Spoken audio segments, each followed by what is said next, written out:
Nosso assunto agora é a produção e o mercado do mamão. Esta é uma fruta que não falta na mesa do brasileiro e também é importante para exportação.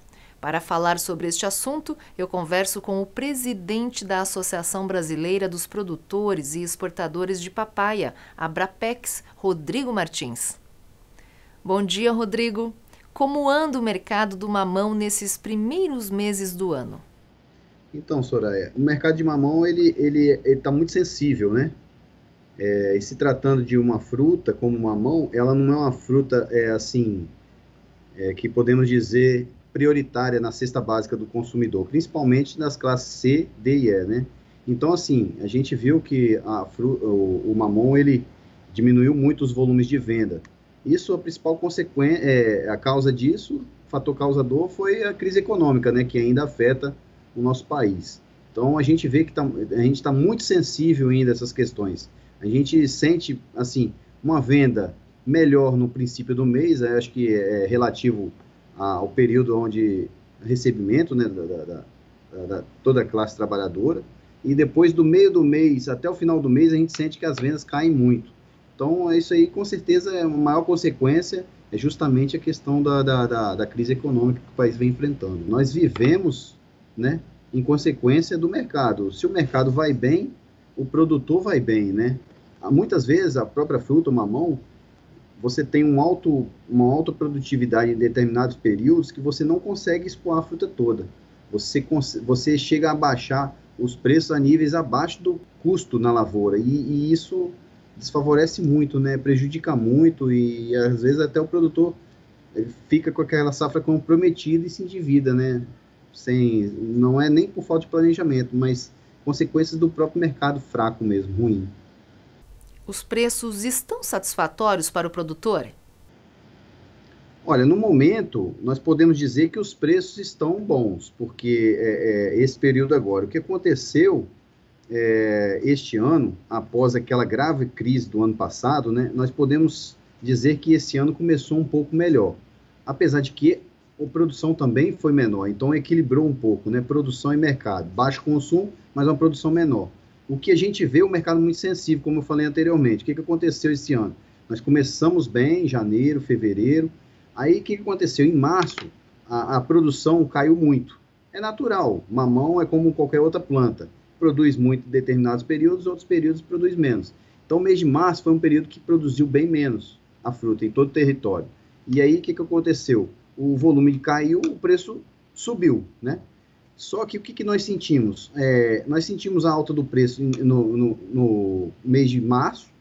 Quando foi em abril, que a produção começou a se restabelecer, nós sentimos que o mercado não voltou, vamos dizer assim, proporcionalmente como aumentou a produção. Por que isso? Porque, como eu falei anteriormente, o mercado em si ele está muito frágil, ele está muito pendurado na questão econômica. Então, quando a gente sobe muito o preço de uma fruta ou de um produto, o consumidor, ele some da banca, ele tira aquele produto da linha de compra dele. Então, nós sentimos muito isso com o mamão no mês de março. Para você ter uma ideia, as vendas normais do mamão começaram a sinalizar melhor no finalzinho do mês, agora de abril, para o mês de maio. Então, assim, demorou-se quase um mês para o consumidor voltar a retomar as compras. E isso também porque nós fizemos muitas promoções. Então, assim, é o que a gente acha. Não adianta subir muito o preço. A gente tem que estabelecer níveis de preços médios, ainda mais em épocas com o mercado tão sensível como esse.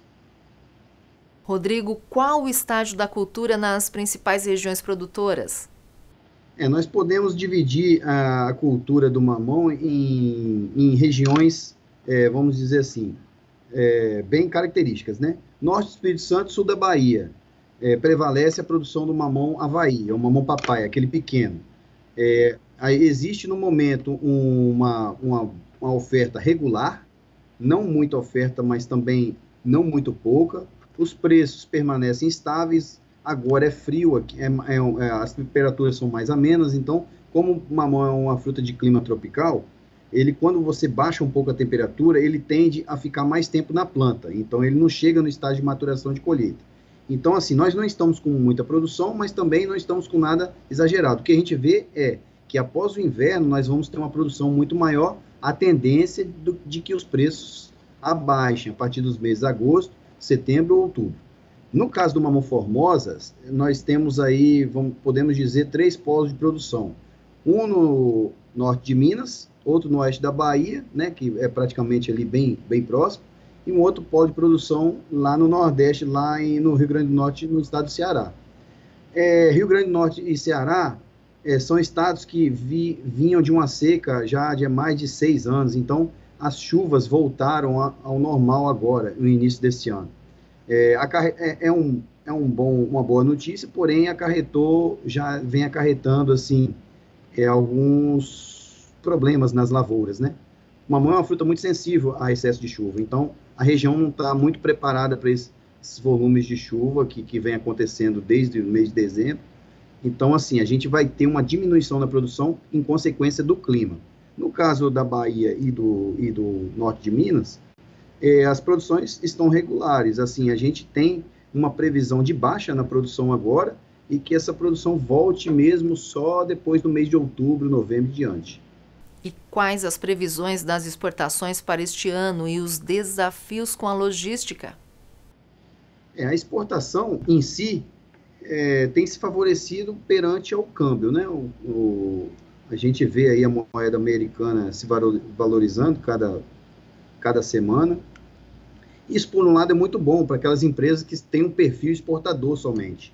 Mas a grande maioria que trabalha muito com o mercado interno, inclusive tem empresas também que são focadas na exportação, mas tem a sua produção maior destinada ao mercado interno. Então, afeta um pouco porque a gente sabe que câmbio, o dólar muito alto, isso favorece a alta na inflação, os produtos, os insumos sobem cada vez mais, que boa parte dos nossos insumos agrícolas também são produtos importados. Então, assim, fica um equilíbrio. Claro que aquelas empresas que se prevalecem mais no setor de exportação, elas prevalecem um pouco mais porque o câmbio valorizado, eles conseguem ter uma rentabilidade maior. A questão dos volumes de exportação, eles são quase que lineares todos os anos, né? É um aumento aí em torno de 3 a 4% anual, que para a gente é um bom aumento, mas que a gente tem uma previsão aí desse ano ter um volume até considerado um pouco maior, né?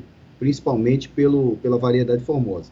O quesito de logística, a gente sofre com as questões de sempre, né?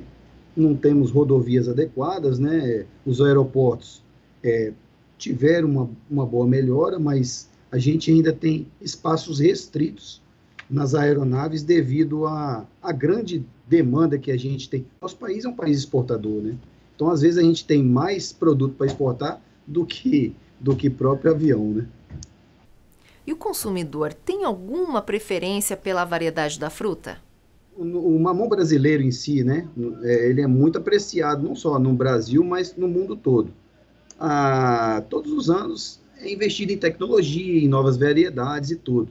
O mamão formosa, ele é uma fruta, o mamão grande, formosa, é uma fruta que vem abrindo mais espaço de consumo, não só no mercado interno, mas exportação, porque além do seu sabor, ele é híbrido, né? Ele não pode ser multiplicado, você tem que comprar a semente, que a gente chama de F1, uma semente que é comprada no exterior e tal, basicamente vem da China essas sementes, e então ele tem podemos dizer assim, ele não tem muito suas características mudadas, né?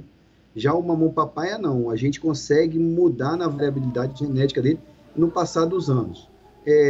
Tem feito alguns estudos, tem avançado, a fruta tem tido um pouco mais de sabor. A gente sabe também que em épocas de verão a fruta fica um pouco mais saborosa, né? Até porque a fruta é de um clima tropical. Mas tem tido esses avanços, né, na parte genética, que são avanços assim, que a gente busca mais durabilidade da fruta na prateleira, maior sabor. Basicamente é isso que vem acontecendo no setor. Rodrigo, que dica você deixa para os produtores? Produtor, a gente costuma dizer que produtor é um guerreiro, né? Então, assim, a minha fala é sempre a mesma, né? produza, mas primeiro procure o mercado. Nunca produza mais que possa o seu mercado consumir. Essa é uma dica muito importante, porque aí o produtor pode se planejar melhor e não ter os prejuízos consequentes daquela safra, vamos dizer assim, uma super safra, sendo que você não tem mercado. Essa é a minha maior dica. Saber onde colocar sua fruta antes de produzir. Rodrigo, obrigada pela sua entrevista.